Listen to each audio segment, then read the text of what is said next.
Also tonight, breaking news in the desperate search for a 2-year-old Florida girl, Caylee.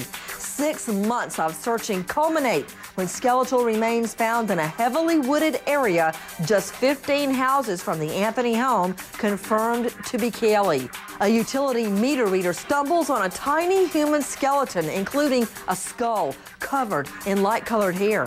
The killer duct taping and placing a heart-shaped sticker directly over the mouth, then triple bagging little Caylee like she's trash. Bombshell tonight.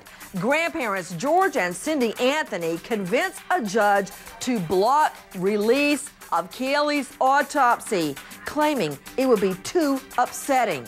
That autopsy report, up to an extraordinary 35 pages long, argued to be too inflammatory for the public to see. Why? From inside the Murder One investigation just released in the last hours, reams of documents directly from the state's case.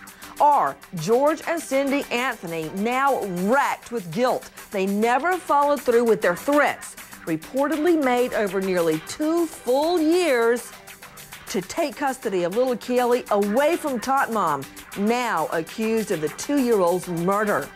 And is Tot Mom scheming to set up an insanity fence from behind bars? Irrational behavior, alleged nightmares, blood-curdling screams coming from her jail cell, according to sources.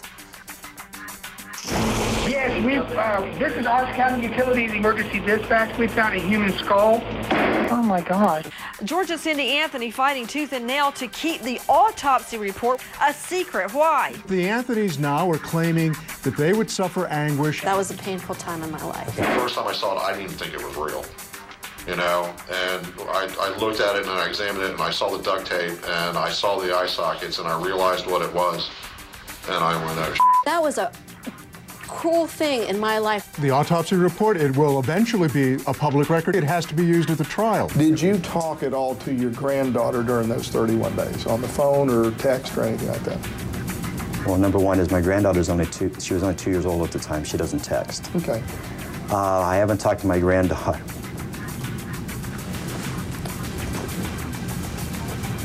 I have not heard my granddaughter's voice since June 16th of 2008. Do not ask me that again, sir, because I will walk out of here. Okay. Do not do that to me again. I don't want to make it hard on you. Yes, you are. Yes, you are. I need to be looked at as a victim. I'm just as much of a victim as the rest of you. And it hasn't been portrayed that way, and it probably won't be, but I know that, and at least there are other people that know that and understand that. Because my next thing will be down the trial thing, and we'll have a court order to get her. If that's what you want to say, we'll do it, and you'll never. That's not the way I want to do it. Well, then you have. No, I'm not giving you another day. I've given you a month. When the car was found from Johnson's Towing, did you smell a smell that was really alarming to you? Again, that's part of the record that the Sheriff's Department has. I have to say yes. Okay. And did you tell them, and I'm just reading from your statement, I don't like that smell in the car. I'm going to be straight with you guys. I'm being straight and honest. I'm not going to hold back. There's a reality here in this thing, and that's life. Did you say that? Yeah, because there's a decomposition smell, yes, sir. And you smelled that in the car? Mm-hmm. Yes. And you were, I know it's been a long time ago, but you were in law enforcement. Is that where you had And there's smell? certain smells, sir, you never forget. Straight out to Mark Williams, anchor and reporter standing by there at the jailhouse. Mark, George and Cindy Anthony managed to convince a judge to block release of what could be a 35-page autopsy report on little Caylee. How did they do it? Well, through their attorney, Brad Conway, who talked to Judge Stan Strickland, this 35-page report, he says that the report being released today would be just too distressing to the Anthonys. Now, 35 pages, what don't they want us to see? What is contained in that report, Nancy? whatever the case is, the judge obviously is going to make some sort of a decision one way or another. But by the same token, whatever the judge decides, it will come out in trial of Caylee Anthony, which is slated to begin October 12th. But that will probably not see the light of day.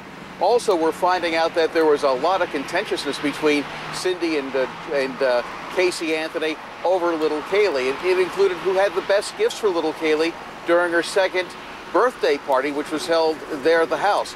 And of course, a friend by the name of Michelle Murphy said that she had overheard George during a vigil for little Caylee that what would have happened if we would have adopted little Caylee. To Ellie Jostad, our chief editorial producer.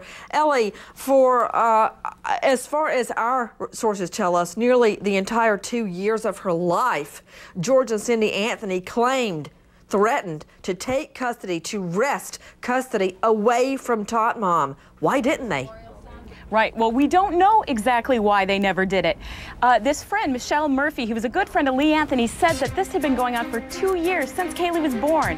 And we also hear in that 911 call, Cindy Anthony is saying in the background to Casey something to the effect of, we're going to go get a court order. I've already given you a month. I'm not going to give you another day.